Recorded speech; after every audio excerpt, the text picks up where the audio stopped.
তুরস্কের একটি মসজিদে আজানের সময় ঘটে যাওয়া ঘটনার ভিডিও সামাজিক যোগাযোগ মাধ্যমে ছড়িয়ে পড়লে তা রীতিমতো ভাইরাল হয়েছে।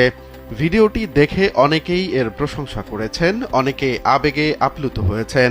ভাইরাল হওয়া ভিডিওতে দেখা যায় তুরস্কের একটি মসজিদে নামাজের আগে আজান দিচ্ছিলেন একজন ইমাম সাহেব, আর ঠিক ওই মুহূর্তেই একটি বিড়াল দৌড়ে এসে এক লাফ দিয়ে তার কাঁধে উঠে বসে পড়ে।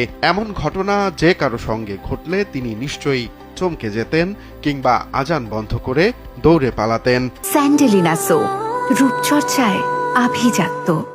কিন্তু ইমাম সাহেব ধৈর্য ধরে খুব স্বাভাবিক ভঙ্গিতে বিড়ালটির সঙ্গে ইতিবাচক আচরণ করেন। তিনি বিড়ালটিকে তার কাঁধ থেকে না সরিয়ে বরং এক হাত দিয়ে আদর করে দেন এবং এক মনে আজান চালিয়ে যান। তখন বিড়ালটি শান্ত হয়ে ইমাম সাহেবের কাঁধে চুপচাপ বসে থাকে।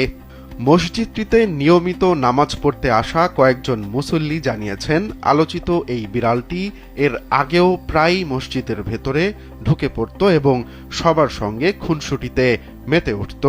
তাই এই ঘটনাটি তাদের চোখে এক অর্থে নতুন কোনো ঘটনা নয়। কিন্তু ভিডিওটি সামাজিক যোগাযোগ মাধ্যমের কল্যাণে ছড়িয়ে পড়লে হাজার হাজার মানুষ তা দেখে নিজেদের প্রতিক্রিয়া জানিয়েছেন। অনেকেরই মন জয় করে নিয়েছে এই ভাইরাল ভিডিওটির মন্তব্যের ঘরে অনেকেই লিখেছেন ইতিবাচক বিভিন্ন কথা। একজন বলেছেন, একসঙ্গে থাকা আর সহনশীলতার এমন ছবি আমাদের মনে আলাদা করে এক ভালো লাগার অনুভূতি ফিরিয়ে আনে। আরেকজন লিখেছেন, আজানের মাঝে বিড়ালটির এমন কোমল উপস্থিতি যেন অন্য মাত্রা যোগ করেছে।